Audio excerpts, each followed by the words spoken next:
దూరంలోనే మనం పంపించిన మిసైల్స్ పడడంతో పాకిస్తాన్ ప్రధాని భయపడ్డాడు. పాకిస్తాన్ ప్రధానికి నిజానికి సైనికులు తీసుకెళ్తున్నప్పుడు సమాచారం వస్తుంది, సైనికులు తీసుకెళ్తున్నాడు. పాకిస్తాన్ ప్రధాని వనకటాన్ని సైనికులు గమనించారు అనే సమాచారం కూడా అందుతుంది. పాకిస్తాన్ ఇప్పటికే మనం చూసాం, పాకిస్తాన్లో ఒక ప్రజాప్రతినిధి పార్లమెంట్లో మమ్మల్ని రక్షించండి మహాప్రభు అని గగ్గోలు పెడుతున్నటువంటి దృశ్యాలు.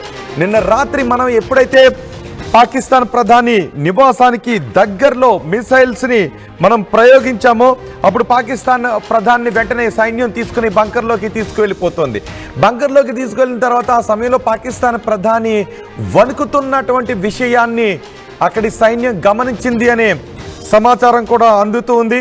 పాకిస్తాన్ ప్రధాని నిన్న చాలా భయభ్రాంతులకు గురయ్యాడు. అయినప్పటికీ కూడా పాకిస్తాన్కి బుద్ధి రావడం లేదు. తెల్లవారుజామున 4:15 మరోసారి భారత్పై దాడికి ప్రయత్నం చేసింది. సరిగ్గా తెల్లవారుజామున 4:15 జమ్మూ కాశ్మీర్లో భారత్ పైకి ఒక డ్రోన్ని పంపించింది. దాన్ని కూడా మన భద్రతా బలగాలు కూల్చివేశాయి. ఇప్పటికే పాకిస్తాన్ ఎయిర్ డిఫెన్స్ వ్యవస్థని మనం నాశనం చేశాం.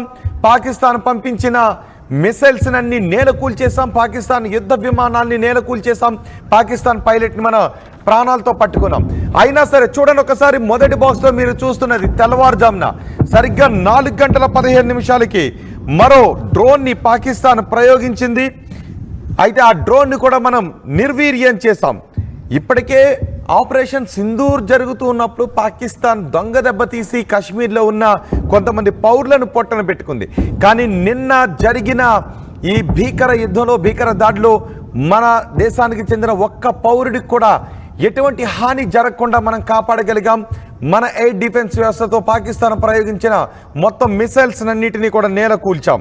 అంతేకాదు ఇస్లామాబాద్లో ప్రధాని నివాసానికి దగ్గరలోనే మన మిసైల్ని ప్రయోగించాం. ఇక కరాచీ పోర్ట్ని మనం నిర్వీర్యం చేసేసాం. కేవలం వాళ్ళ ఎయిర్ డిఫెన్స్ వ్యవస్థని నిర్వీర్యం చేయడమే కాదు, కరాచీ పోర్టు కూడా సుమారు 60 నుంచి 70% ధ్వంసమైనట్టుగా తెలుస్తోంది. కరాచీ పోర్ట్ నుంచే ఇప్పుడు ఎక్కువగా పాకిస్తాన్ వ్యాపార లావాదేవీలు, వ్యాపార కార్యకలాపాలు నిర్వహిస్తూ ఉంటుంది.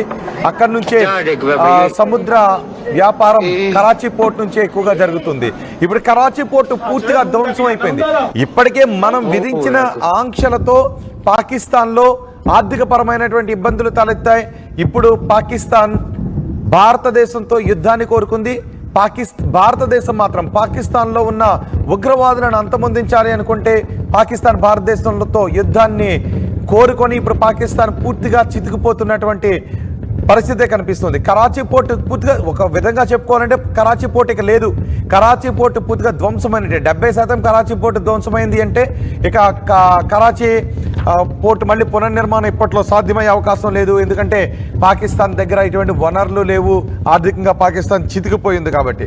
ఇక పాకిస్తాన్ అయినప్పటికీ కూడా పాకిస్తాన్కి బుద్ధి రాలేదు. ఎందుకంటే పాకిస్తాన్లో ఆలోచన చేసేది సైనికులు మాత్రమే.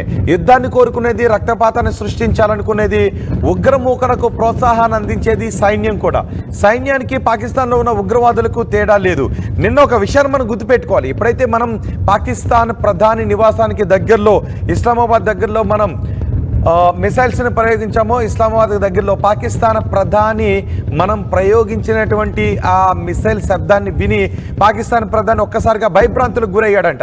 పాకిస్తాన్ ప్రధాని వణుకుతున్నటువంటి విషయాన్ని ఆ సైనికులు కూడా గమనించారంట. అందుకే పాకిస్తాన్ ప్రధాని వెంటనే సైనికులు బంకర్లోకి తీసుకుని వెళ్ళిపోయారు అని చెబుతున్నారు. ఇప్పుడు పాకిస్తాన్ ప్రధాని బంకర్లో దాక్కున్నాడు.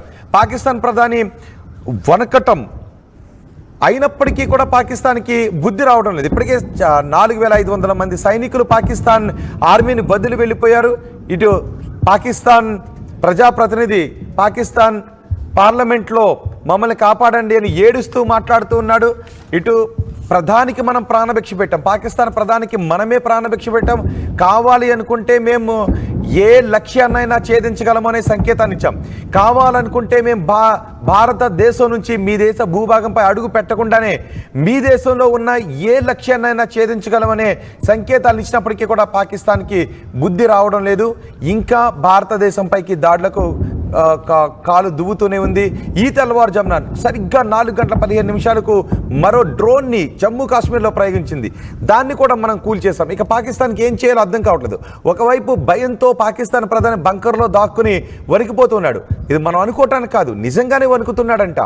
పాకిస్తాన్ ప్రధాని వాళ్ళ సైనికులు తీసుకువెళ్తూ ఉన్నప్పుడు, బంకర్లో దాక్కోబెట్టడానికి తీసుకువెళ్తూ ఉన్నప్పుడు పాకిస్తాన్ ప్రధానికి బహుశా మొన్న జరిగినటువంటి దాడి, మనం ముష్కర్లపై జరిపినటువంటి దాడి ఘటన గుర్తొచ్చి ఉండుంటుంది. ఇప్పటికే హఫీజ్ సయీద్ కూడా భయపడుతూ ఉన్నాడు. బేరాలపోయినటువంటి హఫీజ్ సయీద్ కూడా భయపడుతూ ఉన్నాడు.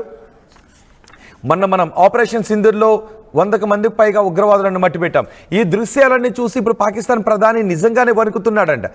నాకు కొద్ది దూరంలో ఆ శబ్దాన్ని నేను విన్నాను, ఆ శబ్దం నాకు వినబడింది, నేను చూశాను అని పాకిస్తాన్ ప్రధాని కూడా అంటున్నాడంట. అందుకే పాకిస్తాన్ ప్రధాని తీసుకుని వెళ్ళి బంకర్లో దాక్కోబెడుతూ ఉంటే, సేఫ్ ప్లేస్కి తీసుకువెళ్తూ ఉంటే పాకిస్తాన్ ప్రధాని వణికాడంట. ఇక బహుశా పాకిస్తాన్ ప్రధాని ఏడ్చుండొచ్చు కూడా. ఆ విషయాలు కూడా మనం వినే అవకాశం ఉంటుంది.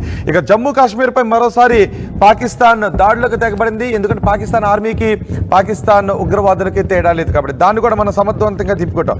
ఇప్పుడు పాకిస్తాన్ దగ్గర సరైన ఎయిర్ డిఫెన్స్ వ్యవస్థ కూడా లేదు.